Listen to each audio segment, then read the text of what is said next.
بسم اللہ الرحمن الرحیم ولا تحسبن الذین قتلوا فی سبیل اللہ امواتا بل احیاء عند ربهم یرزقون وقال رسول اللہ صلی اللہ علیہ وسلم من زار قبری بعد موتی کان کمن زارنی فی حیاتی او کما قال النبی صلی اللہ علیہ وسلم۔ محترم دوستوں اور بھائیوں، آج کے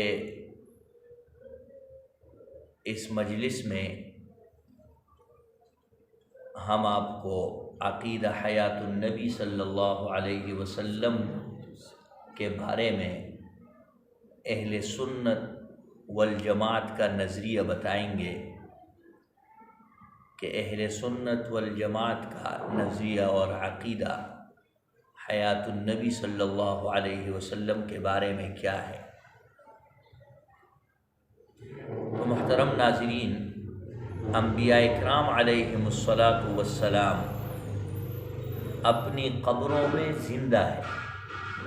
جیسے کہ علامہ انور شاہ رحمۃ اللہ علیہ نے عقیدۃ الاسلام میں اس کی وضاحت کرتے ہوئے فرمایا کہ انبیاء کرام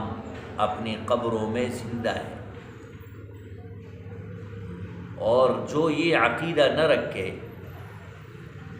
انبیاء کرام کے حیات کا قبور کے اندر، وہ اہل سنت والجماعت سے خارج ہے۔ اہل سنت والجماعت سے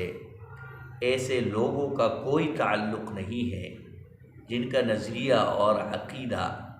حیات النبی صلی اللہ علیہ وسلم کا نہ ہو، بلکہ ابن تیمیہ نے تو لکھا ہے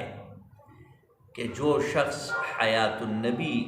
کا عقیدہ اور نظریہ نہ رکھے فہؤلاء کفار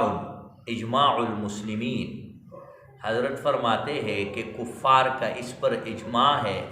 کہ مسلمانوں کا اس پر اجماع ہے کہ یہ کفار ہے۔ لہذا اہل سنت والجماعت کا عقیدہ حیات النبی صلی اللہ علیہ وسلم کا ہے کہ انبیاء کرام علیہم الصلوات والتسلیمات اپنے قبور کے اندر زندہ ہے۔